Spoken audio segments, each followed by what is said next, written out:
É uma bênção poder partilhar a palavra de Deus com uma igreja que valoriza a palavra de Deus. E por isso convido você que abra sua Bíblia comigo no Evangelho de Jesus Cristo, conforme o relato de Marcos, no capítulo 14. Marcos capítulo 14. E nós faremos a leitura até o versículo 9. Marcos 14, de 1 a 9. Eu gostaria que você, ao acompanhar a leitura, não fechasse a sua Bíblia, para que você acompanhe comigo essa exposição. Está escrito o seguinte: dali a 2 dias, era a Páscoa e a festa dos pães asmos, e os principais sacerdotes e os escribas procuravam como prenderiam Jesus à traição e o matariam, pois diziam: não durante a festa, para que não haja tumulto entre o povo.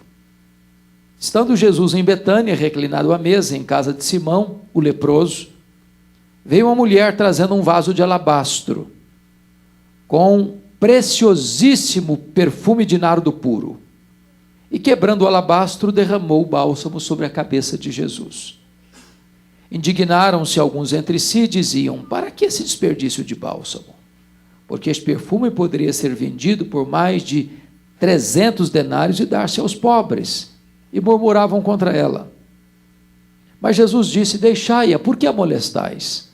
Ela praticou boa ação para comigo, porque os pobres sempre os tendes convosco, e quando quiserdes podeis fazer-lhes bem, mas a mim nem sempre me tendes. Ela fez o que pôde, antecipou-se a ungir-me para a sepultura. Em verdade vos digo, onde for pregado em todo o mundo o Evangelho, será também contado o que ela fez para a memória sua. Amém.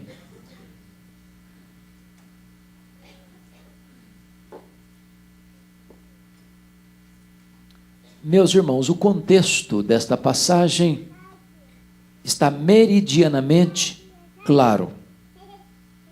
Trata-se de 2 dias antes da festa da Páscoa. E vocês bem sabem que de todas as festas de Israel, a Páscoa era a mais importante, era a mais popular. Era aquela que agregava a maior quantidade de gente em Jerusalém. A festa da Páscoa apontava para aquele momento histórico da libertação de Israel de uma amarga escravidão no Egito. A festa da Páscoa era a alegria dos judeus e o terror dos romanos. Isso porque a população de Jerusalém, na Páscoa, quintuplicava. E os romanos tinham medo de rebelião. E tanto é fato que nessa festa da Páscoa, a residência oficial do governador e todo o seu aparato militar se transferia de Cesareia Marítima para Jerusalém. Inclusive, o tetrarca da Galileia, Herodes, no período da Páscoa, também mudava a sua residência para Jerusalém, porque embora não fosse sua jurisdição política, seus súditos estavam em Jerusalém. Então diz a Bíblia que 2 dias antes da Páscoa, as autoridades de Israel, os escribas, os fariseus, os membros do sinédrio, urdiram, maquinaram, arquitetaram um plano para prender Jesus à traição, mantê-lo sob custódia, para depois da festa, então, quando o povo voltasse para casa, matar Jesus. O que é curioso é que esse mesmo texto está registrado nos 4 evangelhos, em Mateus 26, em Lucas 22 e também em João 12. Se você ler o texto paralelo de Mateus 26, você notará que lá é Jesus quem está dizendo para os seus discípulos 2 dias antes da Páscoa, que ele vai ser entregue nas mãos das autoridades para ser morto. E aí você conclui algo magnífico. Quando os homens pensam que eles estão no controle, Quando os homens pensam que as rédeas da história estão em suas mãos, eles na verdade estão apenas cumprindo uma agenda estabelecida na eternidade. Os planos de Deus não podem ser frustrados. É curioso também notar que enquanto em Jerusalém se arquitetava a prisão e a morte de Jesus, e enquanto as maiores autoridades urdiam contra Jesus, ali bem próximo, 9 quilômetros distante de Jerusalém, na aldeia de Betânia, uma família preparava uma festa para Jesus, um banquete para Jesus. E acho estranho e até curioso, que Jesus continue ainda hoje provocando reações tão distintas, amado por uns, odiado por outros, adorado por uns, rechaçado por outros. Mas o que me marca no texto lido é que esse jantar, ou esse banquete, ou essa festa que é oferecida para Jesus, ocorre na casa de um homem, chamado Simão. E o texto nos relata que esse Simão foi adjetivado.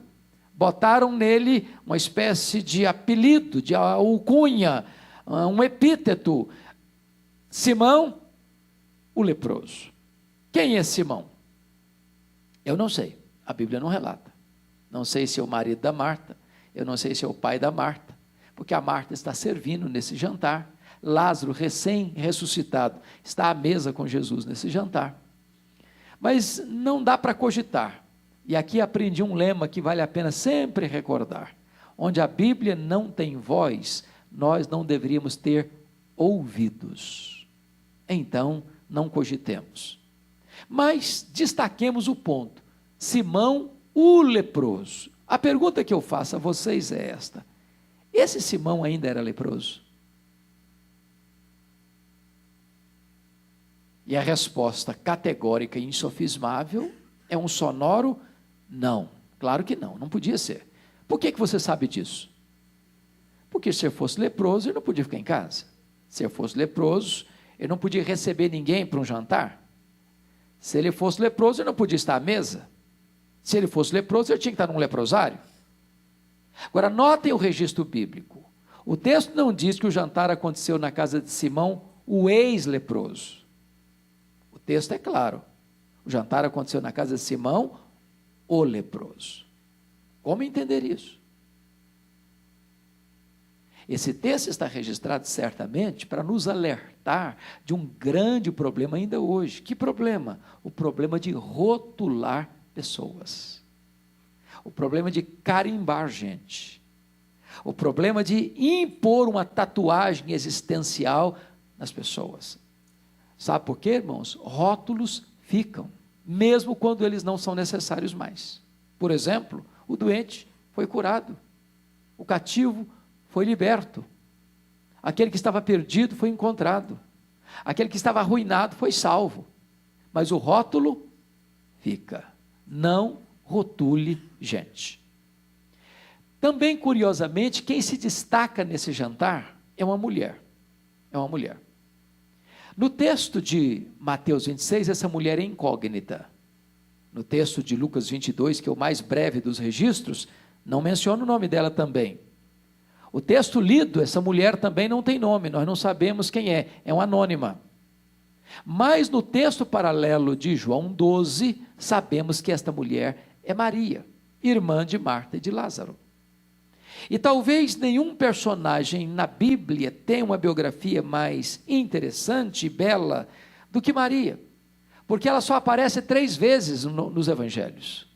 E nas 3 vezes que ela aparece nos evangelhos, ela está literalmente aos pés de Jesus. A primeira vez, em Lucas 10, aos pés de Jesus, para aprender. Diz a Bíblia que Jesus está na sua casa, Marta correndo de um lado para o outro, preparando talvez a refeição, e ela chega a ponto de exortar Jesus, porque Maria estava sentada aos seus pés, ouvindo seus ensinamentos, e ela diz: mas não vais falar com a minha irmã aí para se levantar, para se mexer, para vir me ajudar? E Jesus disse: Marta, Marta, andas inquieta e desassossegada com tantas coisas, uma coisa só é necessária, Maria escolheu a boa parte, e esta não lhe será tirada. Precisamos estar aos pés de Jesus para aprender. Precisamos usar a nossa Bíblia, tê-la aberta, estudá-la, meditar nela. Porque hoje abrir a sua Bíblia e ler e estudar e meditar é assentar-se aos pés do Senhor Jesus. A segunda vez que Maria aparece nos Evangelhos, em João 11, e ela está quedada outra vez aos pés de Jesus, agora para chorar. Chorar o quê? A morte de seu irmão Lázaro. Meus irmãos, todos nós que estamos aqui, já lidamos com isso, ou haveremos de lidar. A dor do luto, e dói muito, e dói muito. Não há outro lugar onde possamos encontrar refrigério e bálsamo para nossa alma doída e o nosso coração partido de dor e saudade do que assentarmos-nos aos pés do Senhor Jesus. É ali que uma fonte de consolo jorra para dentro da nossa alma. Mas a terceira vez que Maria aparece nos Evangelhos é nesse texto e nos seus paralelos. E mais uma vez ela está aos pés de Jesus, agora para agradecer. E agradecer o quê? O texto, no seu contexto, é por demais eloquente para nos deixar claro que ela está agradecendo o maior milagre público de Jesus, a ressurreição do seu irmão. E vocês bem conhecem o contexto. Diz a Bíblia que quando Lázaro adoeceu, e Jesus tinha o hábito de pernoitar nessa casa, porque esses 3 irmãos eram amigos de Jesus. Jesus estava noutra direção, um dia de viagem de Betânia, onde Jesus estava. Então Marta e Maria mandam um recado para Jesus, enviam um mensageiro para Jesus com a seguinte mensagem: está enfermo aquele a quem amas. Elas não disseram, venha depressa, corre, temos urgência, Lázaro está muito mal, o senhor não pode ficar por aí, vem logo. Não falaram nada disso, só deram o seguinte recado: está enfermo aquele a quem ama. Sabe por quê? Quem ama tem pressa em socorrer a pessoa amada. Agora notem algumas coisas interessantes. Quando Jesus recebe o recado, ele diz para os seus discípulos assim: Lázaro morreu. Mas, ao mesmo tempo, Jesus manda um recado para Marta. Vai lá e fala para Marta que esta enfermidade não é para a morte, é para a glória de Deus. Aí, notem comigo, vamos fazer conta. O homem gasta um dia para ir. E se ele gasta um dia para ir, ele gasta um segundo dia para voltar. Quando ele chega lá e dá o recado atabalhoadamente para Marta, Marta, Jesus mandou avisar aí que essa enfermidade não é para a morte, não, é para a glória de Deus. Ele nem tinha tomado conhecimento de que o Lázaro já tinha morrido, já estava sepultado. Olha o nó na cabeça da Marta. Diz o texto que Jesus fica mais 2 dias onde estava. Se o homem gastou um dia para ir, um dia, ele fica mais 2, 3 dias. No outro dia Jesus vai, é o 4º dia. Quando chega lá, Lázaro está morto e sepultado há quanto tempo? 4 dias. Qual a conclusão que você chegou? No momento em que o emissário sai da casa da Marta para entregar o recado a Jesus, nesse mesmo dia o Lázaro morreu. Naquela época se sepultava no mesmo dia. Agora a grande pergunta dos judeus que estavam lá com Marta e Maria, condoendo-se delas, é por que não impediu que Lázaro morresse, já que ele o amava? Essa é a minha pergunta. Se Deus me ama, por que eu estou sofrendo? Se Deus me ama, por que eu estou passando por isso? Se Deus me ama, por que essa enfermidade chegou? Se Deus me ama, por que eu tenho que chorar a dor do luto? Se Deus me ama, por que eu estou enfrentando essa circunstância?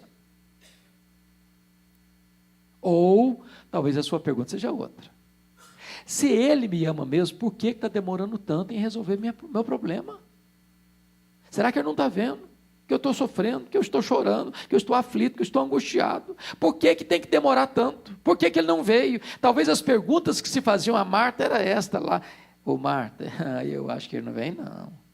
Ele vem muito na sua casa aqui quando está tudo bem, agora ele não vem não. Ele vem, ele não vai deixar a gente na mão, ele não nos decepciona, ele vem. E o Lázaro piorando. Cadê Jesus? Não chegou? Não, não. Ele vem sim. Daqui a pouco alguém chega para Marta e diz assim: ô Marta, não precisa esperar seu Jesus mais não. Lázaro acabou de morrer e o seu Jesus não chegou. Tem hora que a demora de Deus é mais doída na alma do que o próprio problema que nós enfrentamos. A grande questão é por que ele espera 4 dias? Por uma razão muito simples. Havia uma crença entre os rabinos que um morto podia ser ressuscitado até o 3º dia. Deus usando um personagem humano para fazer isso. Deus já tinha usado Elias, Deus já tinha usado Eliseu, o próprio Jesus já tinha ressuscitado o filho da viúva de Naim, a filha de Jairo. Mas dentro da crença dos rabinos, a partir do 4º dia, nenhum homem poderia ser usado para isso mais. Só o próprio Deus em pessoa podia realizar esse milagre. Pois Jesus espera até o 4º dia, para que todos se rendessem a essa verdade absoluta, de que ele não era apenas um grande homem, ele era o próprio Deus entre os homens. Então Maria está aqui para agradecer esse grande e estupendo milagre da ressurreição do seu irmão depois de 4 dias de sepultado. E diz a Bíblia que ela está vindo, Jesus está à mesa, reclinado à mesa, e vocês sabem que a mesa lá não é essa mesa nossa aqui. A pessoa sentava colocando as pernas para o lado e os cotovelos em cima da mesa, era uma mesa mais baixa. E ela vem por trás de Jesus com um vaso de alabastro. Alabastro é uma pedra ornamental. E diz a Bíblia que tem dentro desse vaso um perfume preciosíssimo, grau superlativo, feito de uma essência. Como é que é o nome da essência? Nardo. Como é que é a essência? Nardo puro, sem mistura, não é híbrido, puro. Diz Mateus 26 que esse vaso está cheio. E diz João 12 que tem dentro desse vaso que está cheio 1 libra de perfume. O que é 1 libra? 1 litro tem 2,2 libras. Logo tem dentro desse vaso em torno de meio litro, meio quilo de perfume.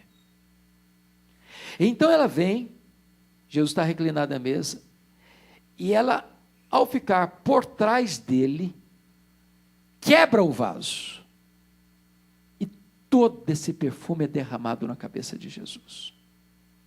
Se você tentar jogar meio litro d'água na cabeça de alguém, você vai perceber que essa água vai bater e vai escorrer.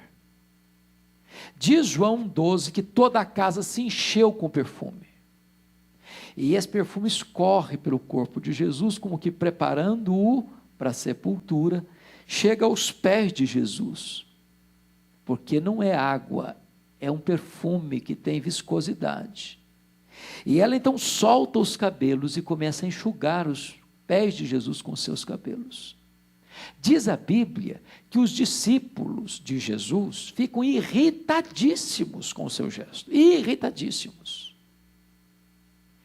E o próprio Judas Iscariotes, que era o avalista, ou melhor, o avaliador, porque era tesoureiro, entendia de grana, disse o seguinte, que se aquele perfume fosse vendido, dá para fazer mais de 300 denários. E ele ainda com a ideia de um falso filantropo, disse, poderia dar-se aos pobres.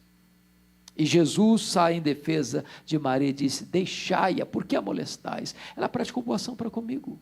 Os pobres sempre os tendes convosco, a mim nem sempre me tendes. Ela fez o que pôde, ela antecipou o seu ungir-me para a sepultura, e em verdade vos digo, em todo mundo onde for pregado o evangelho, será contado o que ela fez, para a memória sua. Bom, este episódio nos ensina 8 lições que eu quero repartir com vocês nesta noite. Se você tem o hábito de trazer na sua Bíblia uma caneta e um pedaço de papel, sugiro você anotar. Se você não tem caneta nem papel, mas tem seu celular, e me prometer que você não vai ficar no Zap Zap, também você anote também. Se você não tem nem papel, nem caneta, nem telefone, afie a sua memória. Eu já aprendi uma coisa importante. o papel mais amarelo e a tinta mais fraca é mais fiel do que a memória mais prodigiosa. Então, de repente, um bom hábito para você ter é sempre ao ir para a igreja levar um papel dentro da Bíblia. Porque de repente você escuta uma coisa tão preciosa que se você não anotar, amanhã você não sabe mais.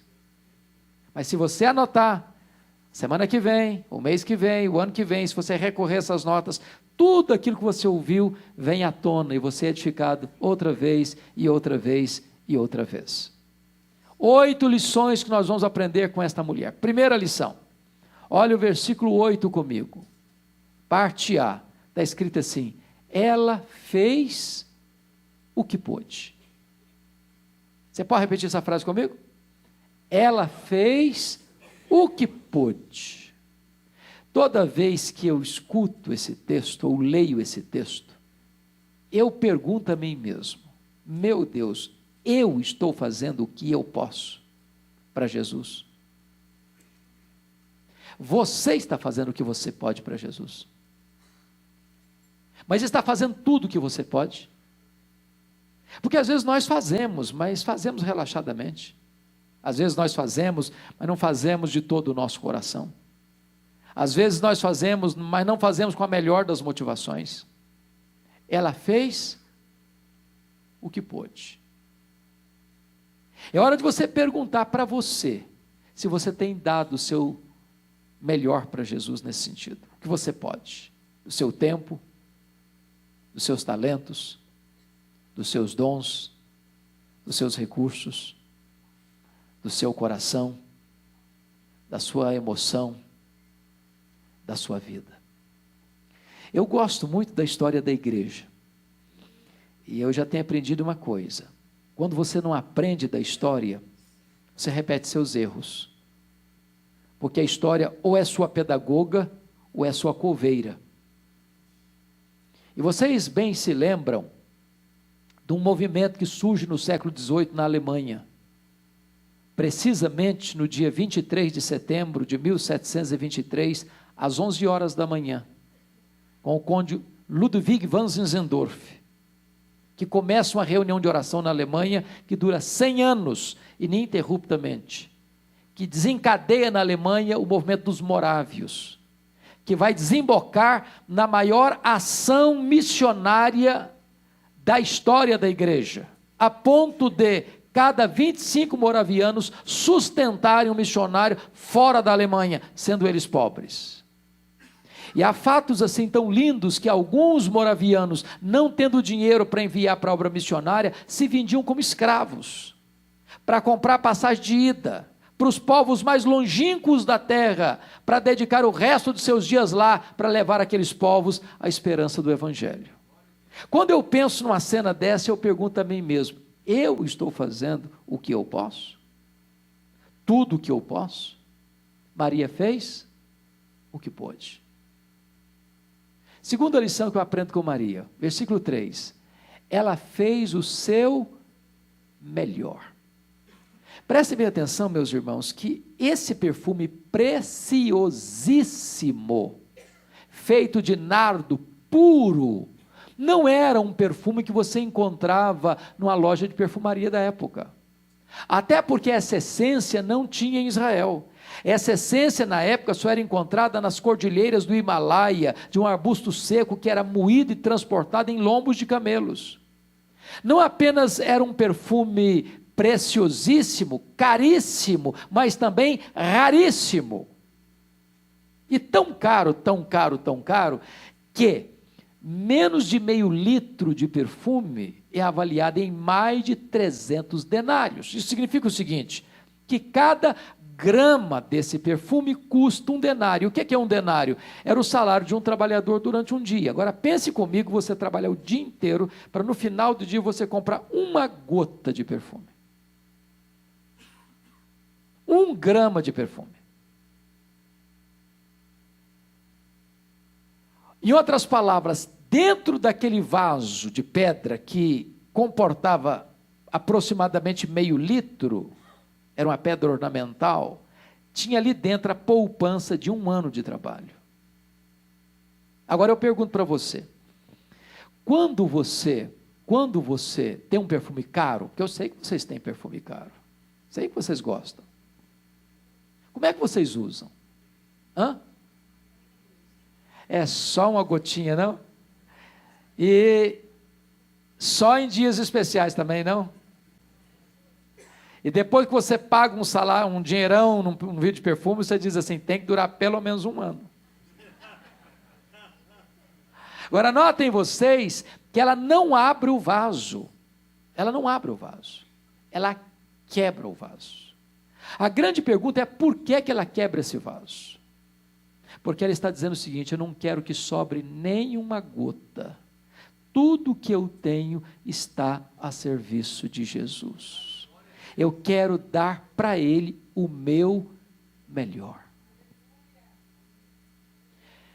Irmãos amados, sabe a conclusão que às vezes eu chego?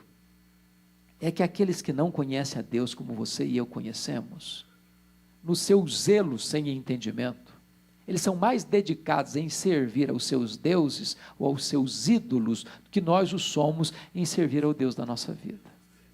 Eu explico isso. Eu estava pregando há 3 anos na cidade do Porto, lá em Portugal, e fui fazer uma viagem a uma cidadezinha chamada Águeda, perto de Coimbra. Na medida que nós viajávamos, muitas pessoas, caravanas e mais caravanas, a pé, andando pelo asfalto. E eu perguntei assim, mas o que é que essas pessoas estão fazendo? Aonde elas estão indo? Me responderam assim, elas estão indo a Fátima, pagar promessas. E eu perguntei, mas a que distância elas estão andando a pé? Me responderam, a mais de 300 quilômetros. Eu não pude deixar de fazer um paralelo. De lembrar que tem muitos irmãos das igrejas que nós pastoreamos ou frequentamos, que moram na cidade, no bairro, na rua da igreja. Se estiver chovendo, não vai porque está chovendo. Se tiver calor demais também, não vai porque está muito calor. Mas se o seu time do coração estiver jogando a partida da decisão do campeonato, não vai mesmo, porque tem que assistir o jogo até o último apito. E aí, você começa a perceber que aqueles que não conhecem a Deus, como você conhece a Deus, são mais zelosos em servir aos seus deuses do que você o é em servir ao Deus da sua vida. Maria fez o seu melhor. Terceiro lugar, Maria fez não apenas o que pôde o seu melhor, ela fez sacrificialmente. Porque aqui tem uma pergunta muito curiosa a fazer ao texto. Por que uma moça pobre, de uma família pobre, de uma vila pobre, de um país pobre, dominado por um império estrangeiro, que tinha que pagar altíssimos tributos, trabalhando à meia para o governo, embora hoje não seja tão diferente, consegue dar 1 ano de trabalho num frasco de perfume? Irmãos, por mais limitado que seja a economia de alguém, hoje ninguém investe 1 ano de serviço num vidro de perfume. Mas para você entender isso, você tem que entender a cultura judaica. Quando a moça se tornava de menina em moça, porque essa transição é tão rápida que às vezes os pais ficam assustados, começava um processo de comprar esse perfume, gota a gota, grama a grama, semana a semana, mês a mês, ano a ano, e acondicionando esse perfume nesse frasco de pedra ornamental. E isso era preparado para o dia mais feliz. Se o vaso já estava cheio, porque de certa forma ela já estava antevendo a proximidade do casamento. Era aguardado para o dia mais feliz, mais esperado, mais sonhado da vida dessa moça, o dia das suas núpcias. Sabe o que ela faz? Ela não dá apenas o seu melhor, ela dá aquilo que tem mais significado para ela, aquilo que tem mais valor para ela, aquilo que tem mais sentido para o seu coração. Ela faz isso sacrificialmente. A pergunta que eu quero fazer para você nesta noite é esta: o que é que você tem feito para Jesus que possa receber o selo de sacrificial. Porque tem gente que dá as sobras para Deus. Igual o profeta Malaquias, lembra? Uma ovelha ficava doente, era atacada por uma fera, estava lá se esvaindo em sangue, ia morrer. Aí o povo pensava assim: vão dar para Deus? Vão. Vai morrer mesmo. Para Deus qualquer coisa serve. Tem muita gente dando a sobra para Deus. Pois Maria deu sacrificialmente. E aqui eu queria pensar com você sobre o que significa você dar sacrificialmente. O que significa você ser generoso. O que significa você ser pródigo na generosidade. Eu li um livro, pastor Fábio, o ano passado, que abençoou muito a minha vida. Um livro sobre generosidade. E eu gostaria de dar essa dica para vocês aqui que o livro dá. Então o livro começa assim: você quer ser uma pessoa generosa?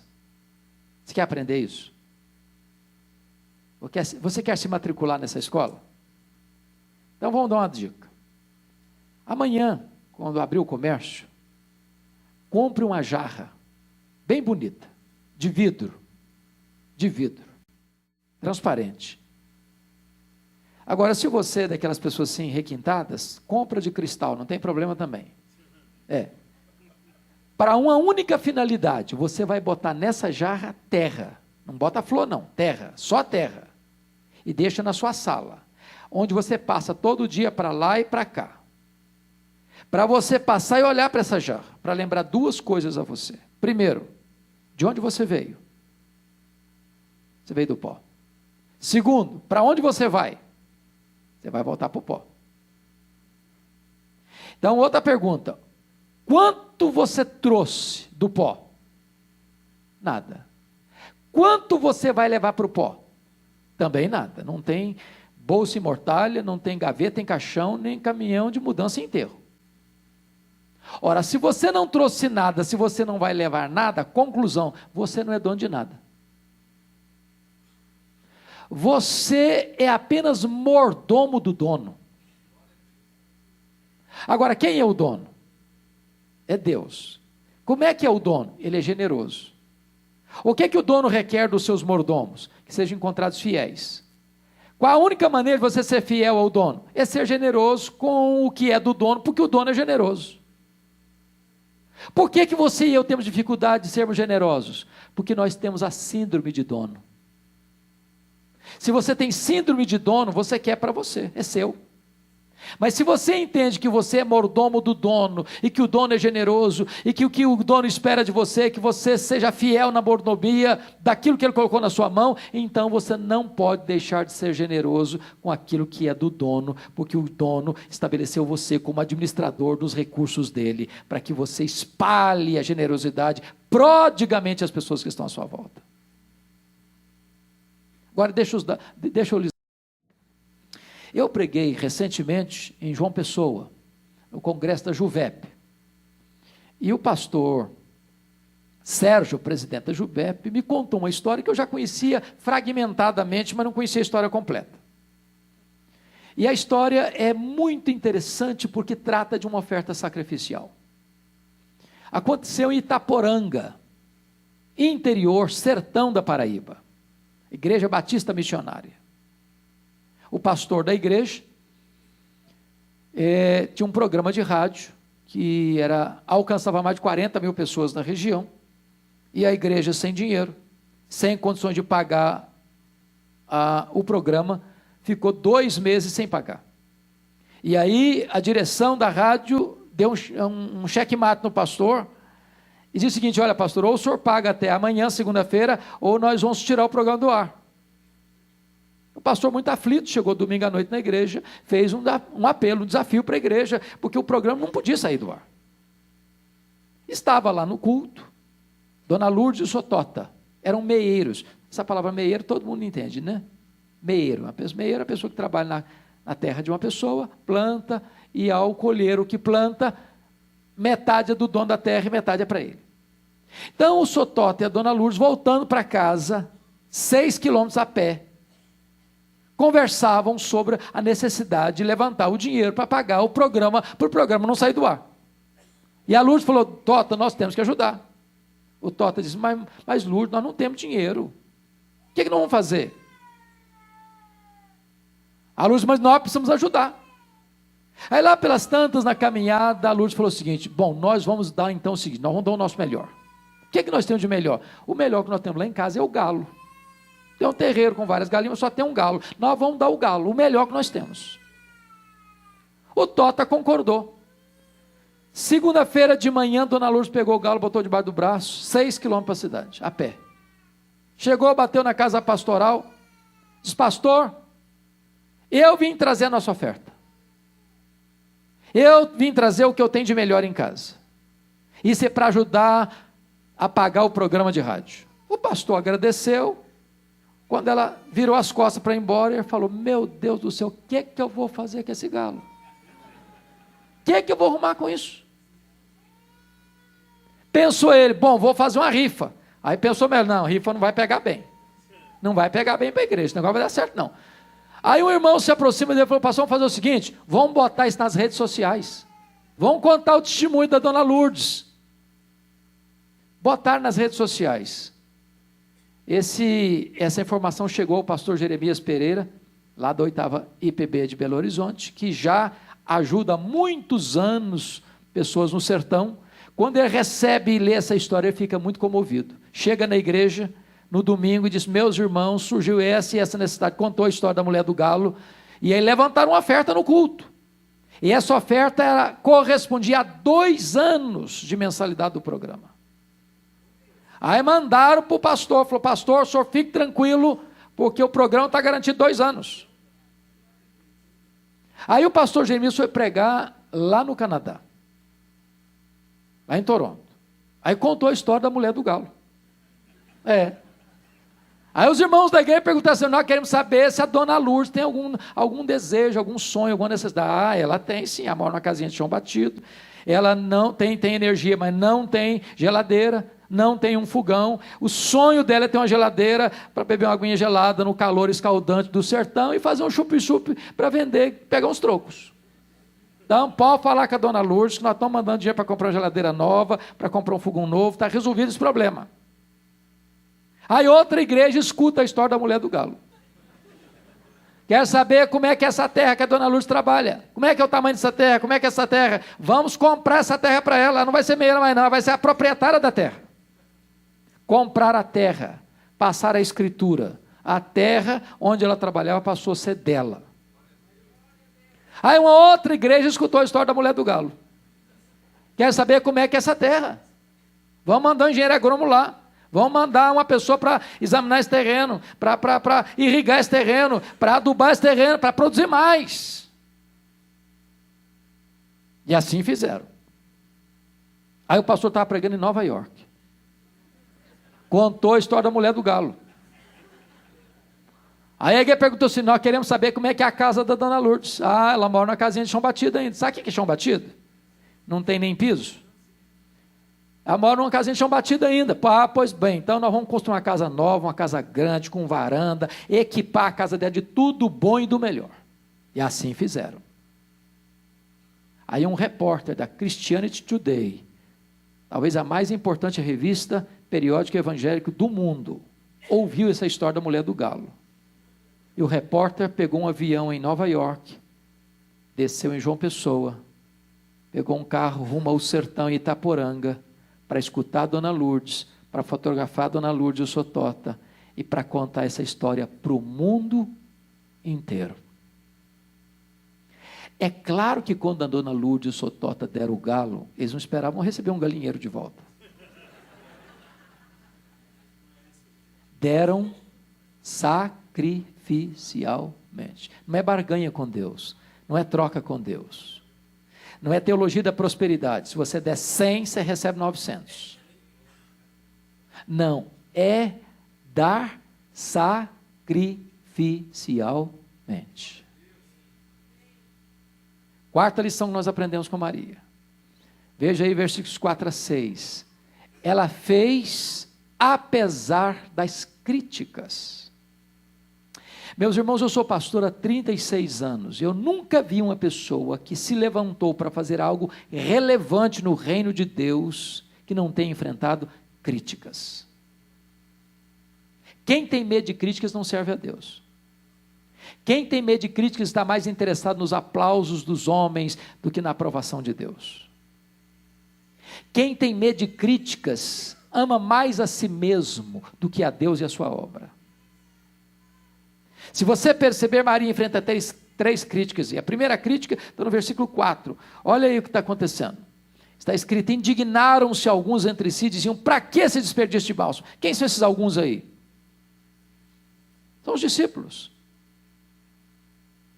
a liderança, que devia estar aprendendo com ela ou se alegrando com ela, estão o quê? Indignados. Agora preste atenção, eles não estão indignados com o que ela está fazendo, eles estão indignados para quem ela está fazendo. Se fosse para os pobres, tudo bem, mas para Jesus, não, isso é desperdício. Aí é desperdício.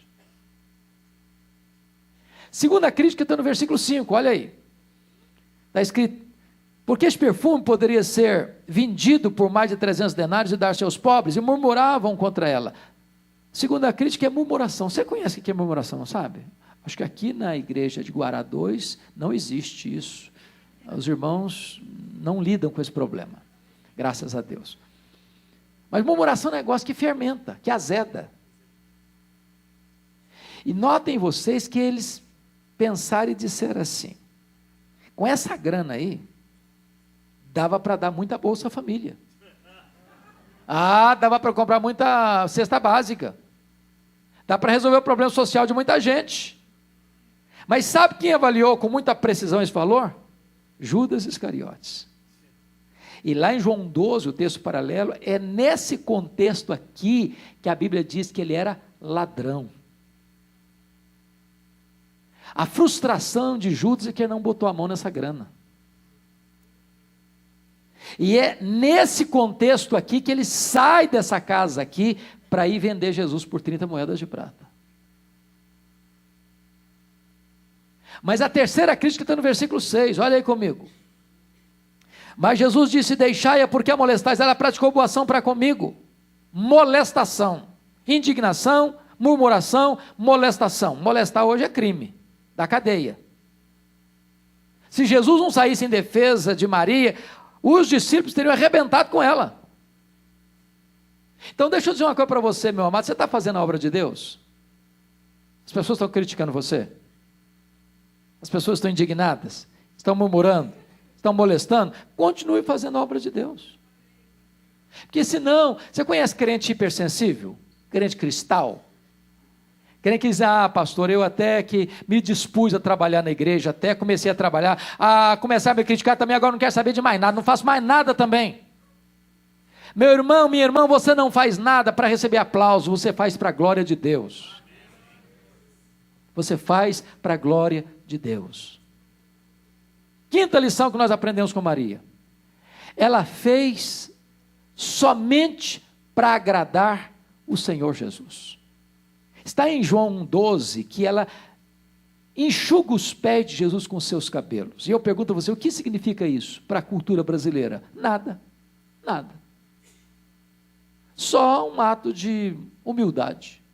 Mas para a cultura judaica isso era um escândalo. Uma mulher não podia soltar os cabelos em público. Então note você uma coisa: era a mesma coisa que deixar a sua reputação nebulosa, em dúvida. Mas o ponto aqui é o seguinte: quando você ama Jesus, quando seu coração está transbordando de amor por Jesus, de gratidão a Jesus, você acaba rompendo alguns paradigmas e quebrando alguns protocolos. Você não consegue ficar muito engessadinho demais. Sabe por quê? Porque nesse momento você não tem nenhuma preocupação em agradar o fulano, o beltrano, o ciclano, o que esse vai falar, o que aquele outro vai falar, o que aquele outro ainda vai falar. Ele só tem um vetor que governa a sua vida: é agradar a Jesus. Às vezes na igreja, irmão, você tem que agradar muita gente. Agradar muita gente. Ai de você se agradar o fulano, se desagradar o ciclano, aí complica tudo. Até no culto a gente fica com medo. Se você tiver uma expressão espontânea, de no momento de louvor levantar a sua mão, não, se você levantar a mão, outra virou um pentecostal. Se você chorar, virou um piega, sentimentalista. E aí você fica com medo. Você está mais preocupado com o que a pessoa vai pensar e falar de você do que agradar a Jesus. Meu irmão, em nome de Jesus, eu não estou dizendo que se você é crente, você pode ficar desagradando todo mundo aí para fora, não. Não estou falando isso. O que eu estou falando é que o que deve governar sua vida é agradar unicamente ao Senhor Jesus Cristo. Sexta lição que nós aprendemos com Maria. Maria fez a pessoa certa. Olha comigo versos 6 e 7. Os pobres sempre os tens convosco, a mim nem sempre me tendes. Deixai-a, porque a molestais? Ela praticou boa ação para comigo. Eu acho isso maravilhoso, porque você pode fazer a seguinte pergunta: eu não estou entendendo Jesus aqui, como é que é esse negócio? Jesus está dizendo que a agenda dos pobres não é urgente? Jesus está dizendo aqui que os pobres podem esperar? Jesus está dizendo aqui que os pobres podem ser deixados para depois? É isso que ele está ensinando aqui? E a resposta é um sonoro não. Porque no dia do juízo, você e eu vamos ser julgados pela maneira como nós lidamos com os pobres. Está lá em Mateus 25, 31 a 46. No dia do julgamento final, ele vai dizer para as pessoas que estiverem à sua esquerda: apartai-vos de mim, malditos, para o fogo eterno, preparado para o diabo e seus anjos. E o que é que essas pessoas fizeram? Fizeram nada, só deixaram de fazer. E todos os pecados alistados ali são pecados de omissão, e omissão com os pobres. Com os pobres, com os doentes, com os presos, com os forasteiros. Agora, é muito importante você entender uma coisa. Porque não entender esse texto, surgiu aqui na América Latina uma falsa teologia chamada de teologia da libertação. E eu não sei quantos conheceram aqui, só os de cabeça branca certamente, pessoalmente, Aníbal Pereira Reis, um ex-padre, convertido a Cristo, tornou-se pastor batista, um dos maiores apologistas que o Brasil já viu. E ele escreveu 2 livros maçudos, seguindo a seguinte orientação: teologia da libertação não é nem teologia, nem libertação. E os teólogos da libertação também não são teólogos, são teologastros liberticidas. E é preciso deixar claro que ninguém vai para o céu porque ajuda pobre. Ninguém entra no céu porque dá pão para o faminto. Ninguém entra no reino de Deus porque ajuda o necessitado. Socorrer os pobres não é a causa da salvação, é a consequência da salvação.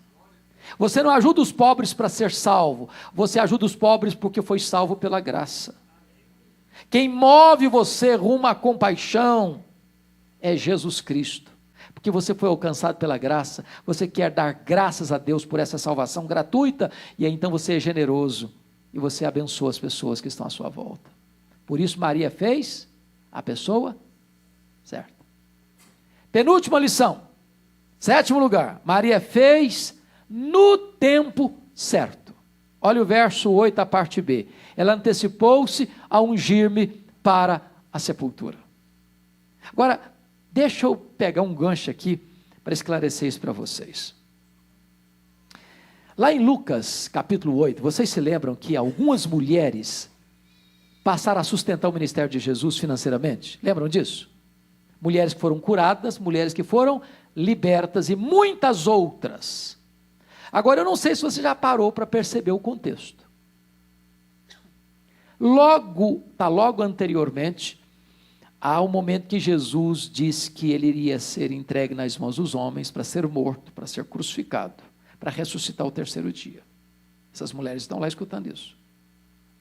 E é logo depois que Jesus vai fazer uma grande campanha itinerante pela Galiléia e pela Pérea. Para você ter uma ideia, tinha 214 cidades na Galiléia com mais de 15 mil habitantes. Então era muita agenda mesmo. Agora pense comigo que era Jesus, 12 discípulos, mais essas muitas mulheres. Pensa comigo, não tinha hotel, não tinha pensão, não tinha hospedaria tão fácil. Olha a logística disso, para comer, para beber, para vestir, para hospedar. E essas mulheres estão bancando o ministério de Jesus, financeiramente. Quando Jesus vai para Jerusalém, para Páscoa, sabendo elas, e Jesus já tinha falado isso, que ele iria para ser preso, para ser entregue nas mãos dos homens, para ser morto, essas mulheres sobem com ele. Quando Jesus está lá no Calvário, os apóstolos fogem, só João está lá em cima, essas mulheres estão lá.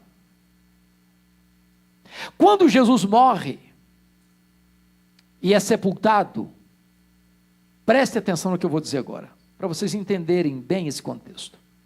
Que horas Jesus morreu? Pergunto a vocês. Que horas? Que horas?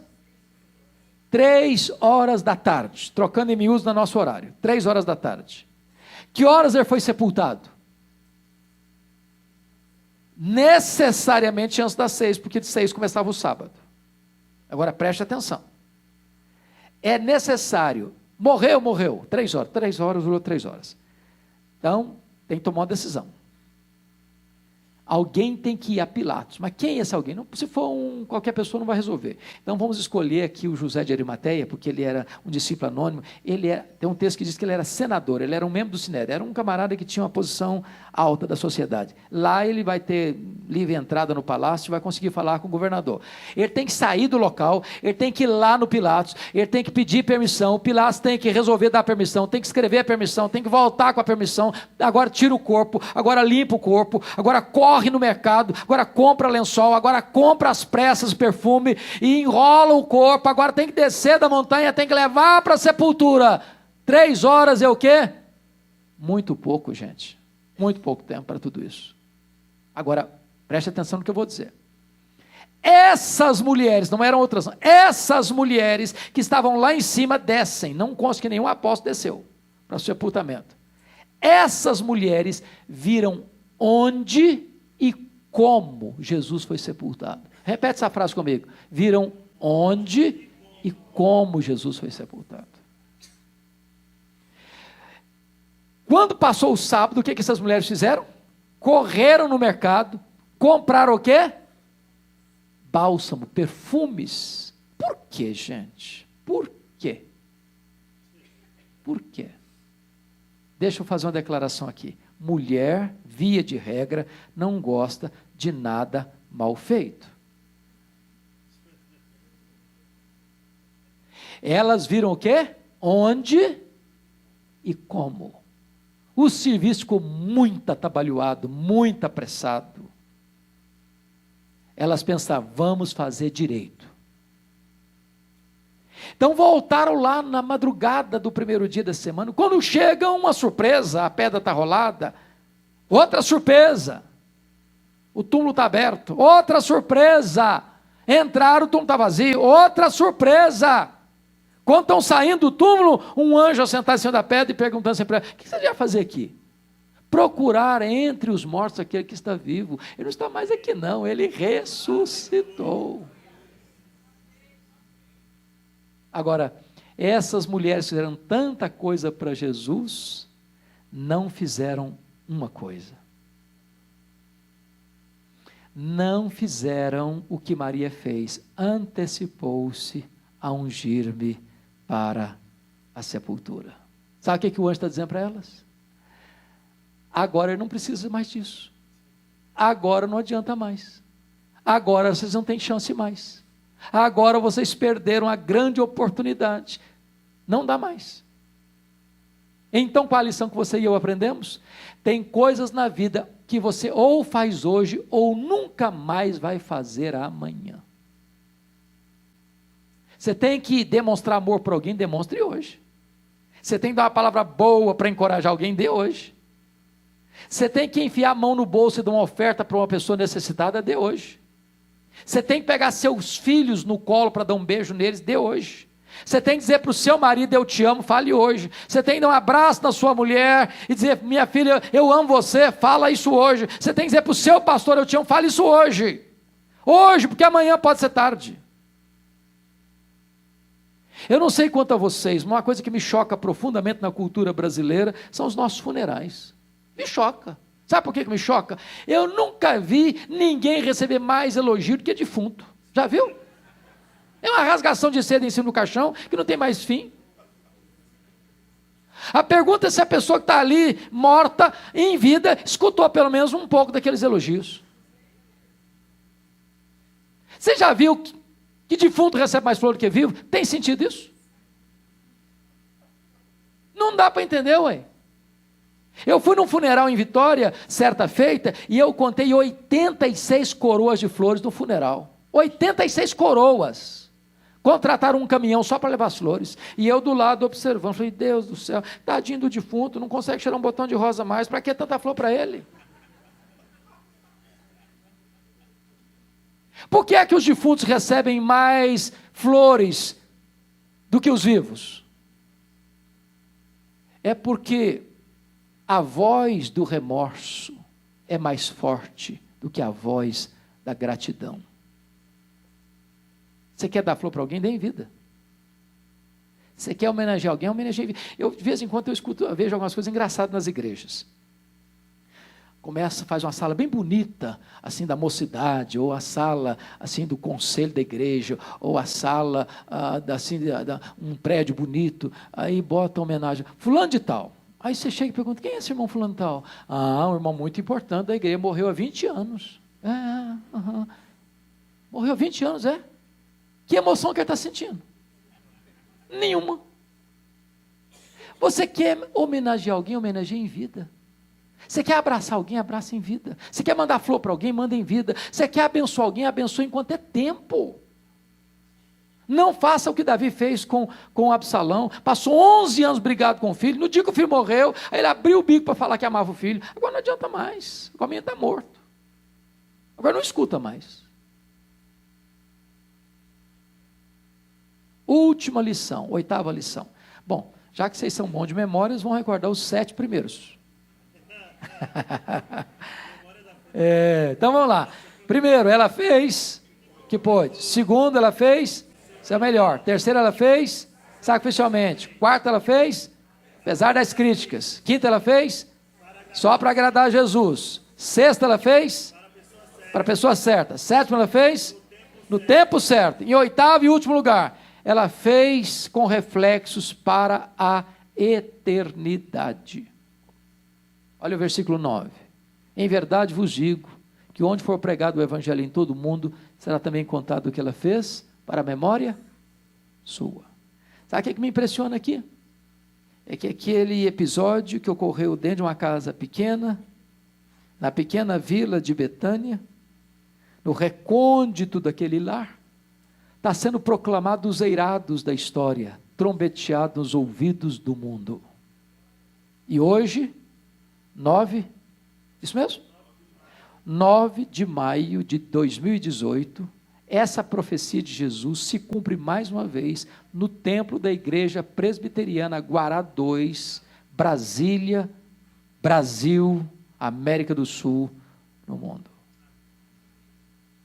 A grande pergunta que eu faço para você hoje é esta: o que é que você está fazendo hoje que vai refletir na vida de outras pessoas, nas outras gerações? Nós vivemos numa geração egoísta, narcisista, que pensa em si, que não investe nos outros. Deixa eu fazer uma perguntinha complicadinha para você. Você já pensou na frase que vai estar na sua lápide? Já pensou nisso? Você já pensou que frase resumiria a sua vida? A pergunta que às vezes eu faço para mim, aqui com os meus botões, é esta às vezes: meu Deus, depois que eu partir, se Jesus não voltar antes, 50 anos depois, alguém passando lá e tirando a poeira de cima da pedra, será que ainda vai ser impactado? Ou pense em outra cena, alguém manuseando um álbum antigo de família, a criança no colo, pergunta assim, mas quem é esse aqui? Quem é aquela ali? Quem está com a criança no colo começa a chorar e diz, esse aqui, essa ali, foi quem nos ensinou a andar com Deus, quem nos levou aos pés do Salvador. O que é que você está fazendo hoje que vai impactar as futuras gerações? E eu quero terminar minha fala hoje com vocês trazendo 2 exemplos, um negativo, um positivo. O negativo eu vou tirar da Bíblia, o positivo eu vou tirar da história da igreja.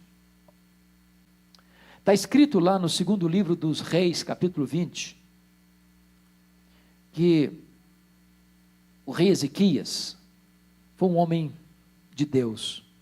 Ezequias começou a reinar com 25 anos, Ezequias reinou 29 anos, Ezequias morreu com 54 anos. Ezequias tornou-se um rei pujante, rico, famoso. Ele fez uma profunda reforma em Jerusalém, porque seu pai era um homem perverso. Limpou a casa de Deus, promoveu uma reforma, experimentou um grande avivamento. Mas quando ele tinha 39 anos de idade, um homem com 39 anos de idade, acho que ele está no auge, em todos os aspectos, ele enfrenta 2 problemas. Um ataque estrangeiro fatal. O poderoso Império Assírio, que no seu governo já tinha dominado a Samaria e levado o reino do norte para o cativeiro, agora cerca Jerusalém, e ele recebe um recado abusado: renda-se, porque nenhum Deus poderá livrar você da minha mão. Se não bastasse esse cerco de um império estrangeiro poderosíssimo, diz a Bíblia que ele tem uma úlcera. E essa úlcera, o dinheiro dele não resolve, os médicos de Jerusalém não resolvem, e ele sabe que vai morrer. E nesse momento, ele tem um problema externo e um problema interno, e o profeta Isaías, da parte de Deus, vai à sua casa e diz assim: põe em ordem a tua casa, porque morrerás e não viverás. O homem é rico, o homem é famoso, o homem é poderoso, mas só sobra para ele uma parede. E para a parede ele se voltou. E diz a Bíblia que ele chorou abundantemente, que ele orou fervorosamente e que Deus respondeu rapidamente. O profeta não tinha saído da cidade ainda, quando Deus diz: volta lá e dize a Ezequias, príncipe do meu povo, que eu ouvi a sua oração, que eu vi suas lágrimas, que eu o curarei da sua enfermidade, que eu o libertarei do poder estrangeiro, e no 3º dia subirá à casa de Deus. Quando o profeta volta e fala isso para Ezequias, ele diz assim: mas qual é a prova que eu tenho que Deus vai me curar? E o profeta pergunta: o que você quer? Que a sombra do relógio de Acais retroceda 10 graus ou avance 10 graus? E o rei pensou: bom, já que Deus vai fazer um milagre, eu quero um milagre maior. Você já viu o relógio da marcha ré? O relógio anda para frente, para trás não. Então ele diz que retroceda 10 graus. E Deus interferiu na estrutura do universo para fazer esse estupendo milagre na vida de Ezequias. A notícia é tão grande, irmãos, que isso reverbera para fora de Jerusalém, para fora de Judá, chega lá na longínqua Babilônia. E diz a Bíblia que o rei da Babilônia é um império que está começando a surgir, está começando a se fortalecer. Ao saber desse duplo milagre, o rei escreve uma carta, o rei compra um presente, o rei manda uma comitiva diplomática visitar Ezequias para congratular-se com ele. Quando Ezequias recebe essa comitiva internacional, ele abre o seu palácio, ele abre os seus tesouros, ele abre a sua casa, ele mostra tudo que ele tem, ele não esconde nada, e mostrou quão grande ele era, quão rico ele era, quão forte ele era, quão poderoso ele era, e não deu uma palavra de glorificação ao nome de Deus.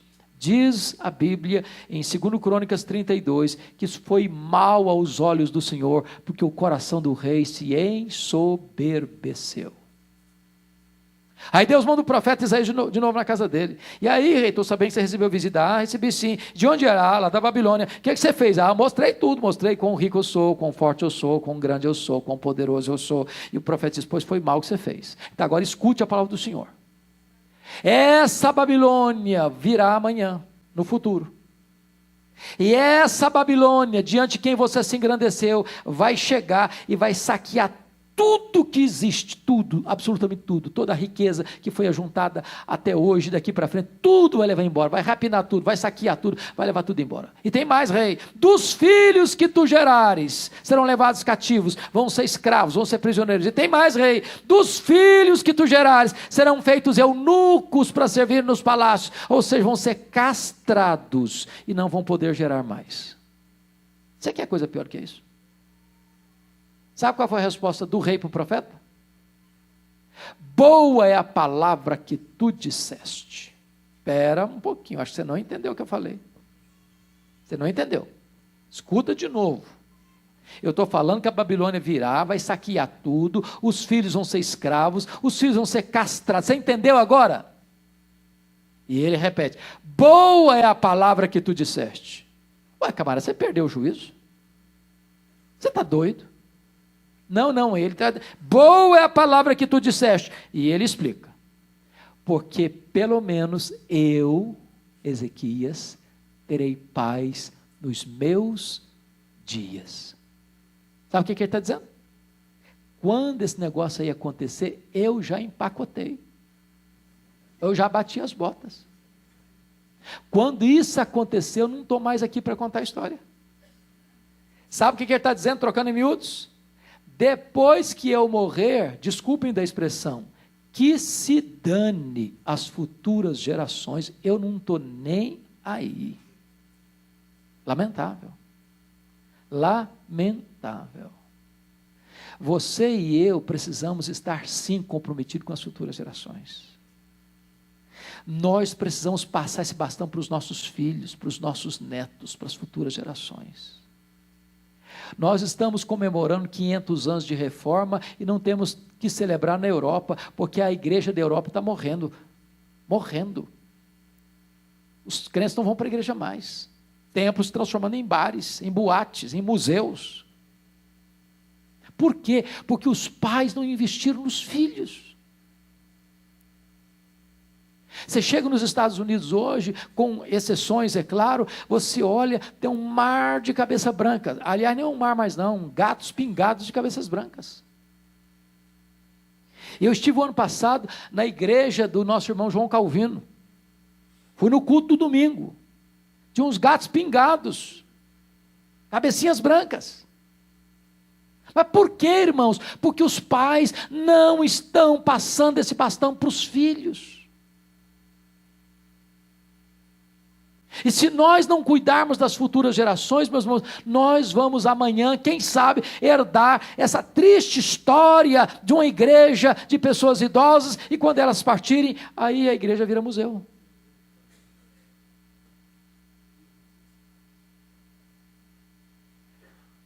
Deixa eu dizer uma coisa para vocês, que eu, pastor, com tantos outros colegas, temos ficado aflitos pelo Brasil afora. Eu estou rodando o Brasil, e essa reclamação é do Brasil inteiro. As nossas igrejas estão se secularizando. Sabe o que significa isso? Significa que aqui na igreja eu sou crente, piedoso, ortodoxo, mas o que eu faço depois não tem muito a ver. Quer ver uma coisa? Com raras exceções, as festas de casamento dos nossos crentes estão virando uma vergonha. Uma vergonha. Quanto mais rica a família, pior fica. Você sai da igreja, um casamento lindo, uma cerimônia belíssima, música maravilhosa, um sermão abençoador, aí sai do templo e vai para o cerimonial e lá o pau quebra. O pau quebra. A música que rola lá não tem nada a ver com Deus mais não. Bebida alcoólica, você serve todas. As luzes se acendem como uma boate e o povo de Deus cai na pista de dança, com as pernas bambas, voltam para casa bêbados. A música é tão alta que você não consegue conversar com quem está do seu lado. Perdemos o juízo, perdemos a capacidade de raciocínio.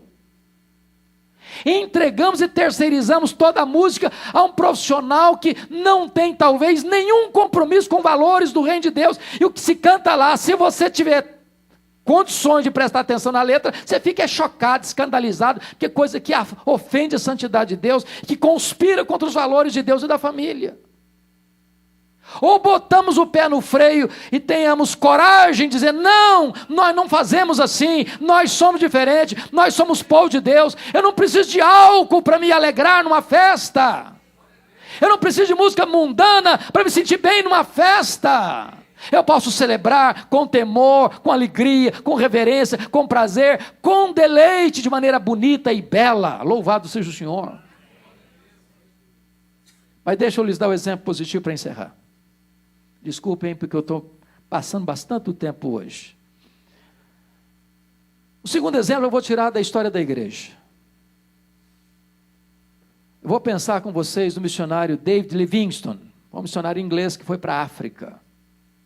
Dedicou sua vida na África, serviu a Deus na África, adoeceu na África, morreu na África.